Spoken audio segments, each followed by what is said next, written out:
Hey guys, what's up? So I'm currently chilling on the couch. Got my feet up because there's little swollen bubbles today. This is where I spend my days. On the playground is where I spent most of my days. Just kidding. Most of my days are spent right there. It's just where I'm at in my pregnancy. I'm gonna quickly go over my symptoms and things that are still going on in week 38 of my pregnancy, and I'm hoping this is going to be a quick video. That's my goal. I talk a lot, so not always promising. Obviously, I'm still really uncomfortable to sleep in week 38, constantly getting up, constantly going pee, constantly having to just move around. When I do get up, I do find that I have to like stop and like take a breath and straighten my back and just like woosah, because if I don't do that, then what happens is I just feel this sharp pain. That is a giant teddy bear that my dog comes, in case you're wondering why. It's downstairs, and that's because it's Oakley's. That's his lover. Comfortable to sleep. I've showed you. This is where I rest. It's where I, you know, lounge, sleep, whatever. So that's how I sleep. Sitting up. It's like dead. But yeah, the pillows give enough give. There's some pillows down here that are from upstairs, and I just kick my feet back. Sometimes I put one of our bigger couch pillows under my feet just to prop them up, and then I just load up the pillows all around me, like even on my sides, all the way up. And then I have a super squishy one that I just lodge in my neck, and that's just how I sleep. And it's actually comfortable, but I do miss sleeping on my side. I will say I definitely miss sleeping on my stomach, and I'm looking forward to that once I have my son. That's for sure. Still swelling because of the heat. Obviously, heat makes you swell up, and that's what's happening to me. So yeah, swelling because of the heat. Therefore, I stay in the house most of the time, and it is really warm. Towards the end of the week, though, it did cool off some, so I was able to at least crack the windows open in the morning where it's like 50-something degrees, and it's been amazing. Feels great, but I can definitely tell a difference in the cool weather versus when it's a little warmer. I blow up. I am also still craving spinach, cream spinach, and I eat that a lot. Again, could be a worse craving. The other thing I've been craving too is those, I don't know if you guys have heard of them, but I know they have Halo Top ice cream, which I like, I'm just not crazy about. So my go-to, if I'm really craving something like sweet that I feel like I need ice cream with, I'll actually get the Arctic Zero ice cream, and I get it in the cookie dough one because I like the chunks in it. And what I'll do is I will melt some peanut butter, and I will just drizzle it on top and mix it all up, and it is so good. So that's been my go-to, especially when I'm watching like The Bachelorette, or if Pretty Little Liars comes on and I just need something like really sweet, or like a good marathon snack or a good show snack. That's my go-to, besides my spinach. I said it before when I was talking about sleep, but I'm peeing a ton. Definitely more, and I'm believing that's a sign that he is getting into position. And because I'm having a hard time sleeping in this week, I've just been pretty tired. I know that sleep becomes limited pretty quickly when you have a newborn or a baby in general, or even a toddler, whatever, kids. Let's just say kids. If I do feel tired, I do take a break and I just grab a seat and close my eyes and hope that I go to sleep for a little bit. So I've been taking a lot of naps. As far as like new things happening with me, I've noticed that when I go to do the dishes is when I feel the most pain, or if I'm doing something where whatever I'm doing is lower than, like our sink goes pretty low. So when I'm doing the dishes, I feel like my body naturally tries to crouch over, which it hurts my back. I actually do have arthritis in my lower back from dance. I danced for like 18 years of my life, or 17 years of my life, whatever. So it took a toll on my body, and that's one of them. I definitely figured out that when I'm doing dishes or something along the lines of that, where something is lower than my hips or like at my hip level, and I'm working on it to try to get done, my hip pinches and it really hurts. So what I found that works is those exercise balls, and instead of sitting on the couch where I dip in and there's not much support or it doesn't allow me to sit up, I'm kind of like, you know, slumped back on the couch, I will grab the exercise ball, and if I have to do something like on my laptop or whatever, I'll pull out my ottoman and make it like a small table and just sit on the exercise ball, or I'll just sit on the exercise ball on the floor and watch TV or just relax and do some movements in circular motion just to get my hips rolling. So that way it just helps a lot, and it really eases your pain in your back. So if you are having back problems during pregnancy, I highly recommend getting an exercise ball. It really helps calm your hip and hips if they are getting sore. Hip pain is normal in pregnancy, especially towards the end, because your hips are expanding again. So that way you can push a baby out. I got it regular price. It was like $15 at Target, and I got it for like 12 bucks because it was on sale. But the exercise ball really does help, so I highly recommend that. I had some increased cramping in the week 38, and it's still, again, irregular, so I haven't really thought much of it. Definitely just feels like some menstrual cramps, some of them stronger than others, but nothing patterned or, you know, that would make me say, oh, I think I'm in labor. Like, not at all. Crappies in my pampies. As my swelling goes down, if it does get cool and I get this luxury of having a cool breeze, I have been getting the achy joint feeling, and it definitely feels like arthritis. So I usually get them in my more dominant joints, my ankles, my knees, my hands, and not so much my wrists, but definitely my fingers. And it's just because of the pressure from the swelling. Doctor said that, I don't know if I've mentioned this in another video, but the doctor had told me, because I had been concerned about preeclampsia, obviously it's life-threatening. So, you know, excess swelling is something to be cautious of, or at least pay attention to. Swelling in general is good to pay attention to, but it is normal in pregnancy, especially when it's hot outside. It's like, I've been paying attention to it, and generally when you have that kind of thing going on, the doctor will make sure your vitals are good. And my doctor had told me that my urine analysis, every time I go in, there's not excess amount of proteins in my urine, and my blood pressure has been extremely perfect the whole time. He's not concerned that I have preeclampsia. Granted, it can come on. So late in a pregnancy, some things to look out for is blurry vision, headaches, excess swelling, and I mean like excess swelling. Sometimes we're just unfortunate, and it's just, you know, your body's like, I'm gonna swell up, I want to be a balloon today. And you're all like, why? Plenty of water and just watching what you eat as far as sodium intake definitely helps diminish swelling. This is my water. This is what I work with every day. It's literally like 48 ounces. That's what I keep filled, and it helps me out a lot. I carry it around me with the, if I'm downstairs, it's downstairs. If I'm upstairs, it's upstairs. So water, water, water. Let's get water wasted. That was the dumbest thing I've ever said. I'm really sorry about that. So I'm having a ton of pelvic pressure, which is a good sign.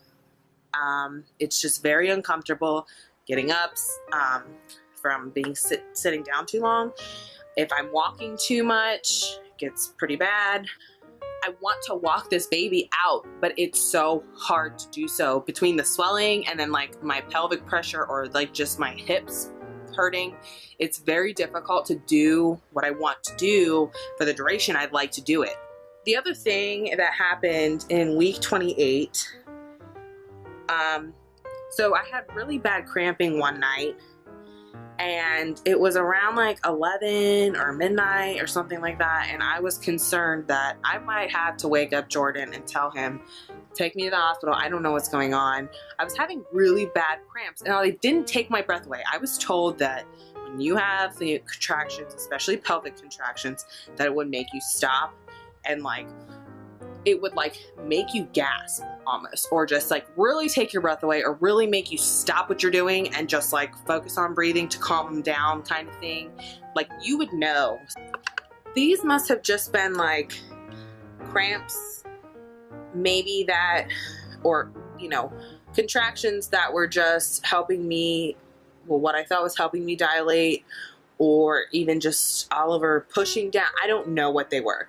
They could have just been contractions trying to work him down. I don't know.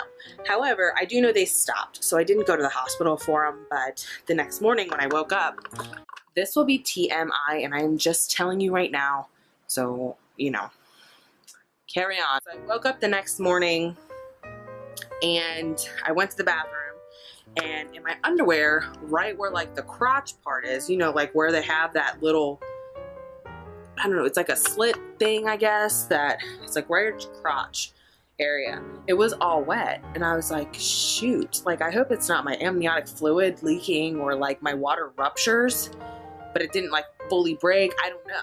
During the morning, I would keep going to the bathroom, and it was constantly wet. It wasn't wet like I peed myself. So I knew my water didn't break.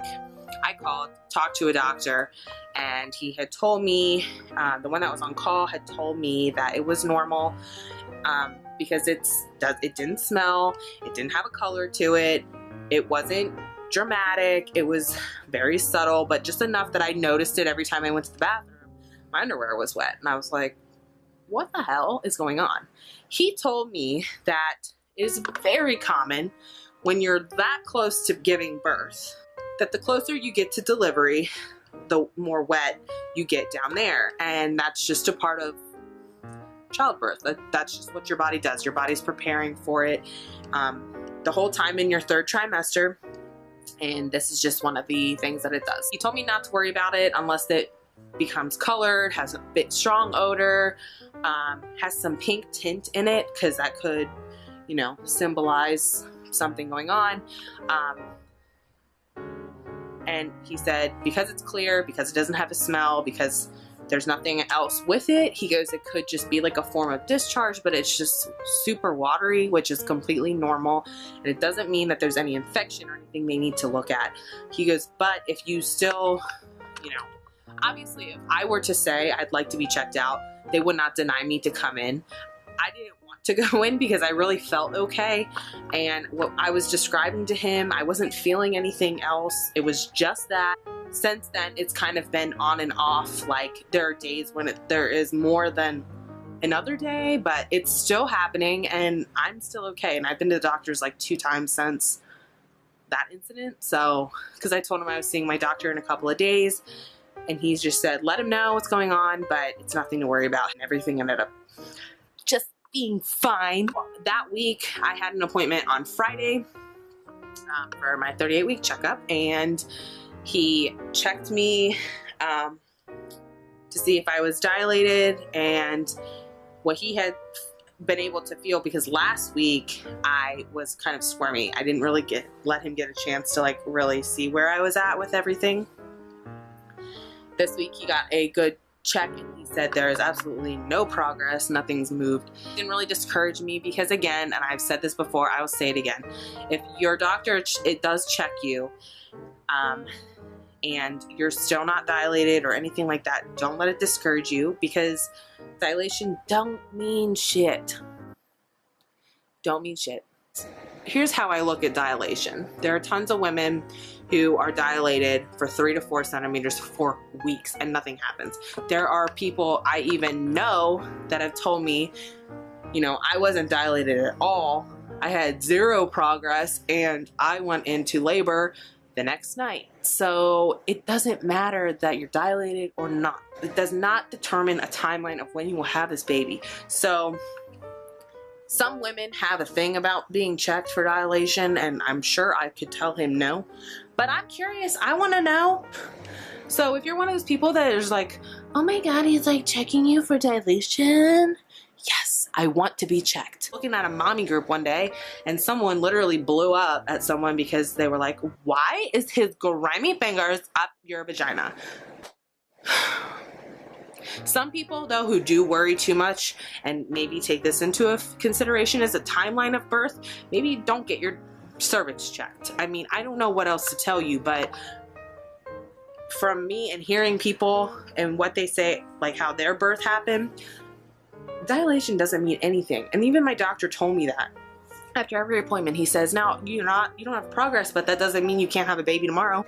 Your body will do what it wants to do. Your body will take care of you. So that's all I'm saying about that. After our appointment, because my husband actually went with me that time, yay, we went right next door to the maternity ward, and I got myself some compression socks. Now, life-changing. If you have bad swelling, especially in your feet, ankle area, even your calves, which it works up sometimes. I highly recommend getting compression socks in the summertime because I wear flip-flops so much because that's like kind of all I fit in at the moment. I just wear flip-flops, but they have the toe cut out in the top part of the compression socks, and then they go up to my knees. Feels like $1,000,000.